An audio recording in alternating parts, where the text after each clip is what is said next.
तर एकटीवर जबाबदारी असली ना घरची तर खूप म्हणजे कठीण जातं बरं का. आणि म्हणजे सगळी मेहनत एकटे बाईलाच करावी लागते. आणि त्यानंतर म्हणजे सगळीकडेच तिला लक्ष द्यायचं असतं ना, मुलांकडे, परत घरातले स्वयंपाक, घरातली बाकीच्या छोटे छोटे कामांनी ना माणूस दमून जातं आणि खूप थकवा येतो. आणि त्यानंतर मग असं आणि काय होतं माहिती आहे का, 2-2 मुलं जर घरात असतील ना तर खूप त्यांच्याकडे पण बारीक लक्ष द्यावं लागतं. घरातल्या सगळ्याच गोष्टी मॅनेज करायच्या म्हटलं ना तर खूप जीवावर येतं. पण असं म्हणजे रोजच ते रोजचं काम, परत बाकीच्या गोष्टी ह्या मॅनेज कराव्याच लागतात काही नाही म्हटलं तरी. आणि रोजची कामंही ना ठरलेली ती करावीच लागतात.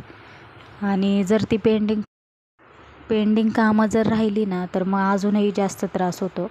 कारण तेच काम करता करता मग 1-2-3-4 तास त्याच्यातच निघून जातं. त्यानंतर मग पूर्ण दिवस आहे ना त्या कामातच जातो. आणि आपल्याला थोडासासुद्धा मग वेळ भेटत नाही. तर मन आणि डोकं शांत करण्यासाठी मग इथे मस्तपैकी मी चहा बनवत होते. तर संध्याकाळचे 4 आय थिंक सो इथे 4:30 वाजले असतील. आणि म्हटलं आता जरा चहा व बिस्किट खाऊन घ्यावं. तर मारीगोल्ड आणि गुड डे बिस्किट आणि पार्लेजी बिस्किट हे आमचं फेवरेट बिस्किट आहे. तर इथे मस्त चहा वगैरे घेतला. दोघींसाठी चहा बनवला होता. आणि त्यानंतर मग इथे गवार बनवायची होती. मग ते आधी मस्तपैकी तव्यावर भाजून घेते आणि मग मी भाजी बनवत असते. म्हणजे छान अशी टेस्टी भाजी होते. तर भाजी कशी बनवली काय मी दाखवलंच नाही, कारण बाकीची पण खूप कामं होती. त्यामुळे पटपट जेवण वगैरे केलं संध्याकाळचं.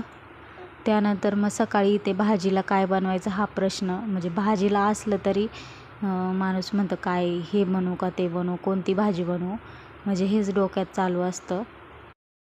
मग फायनली बोंबली शेंग आणि चपात्या बनवायच्या होत्या त्या बनवल्या.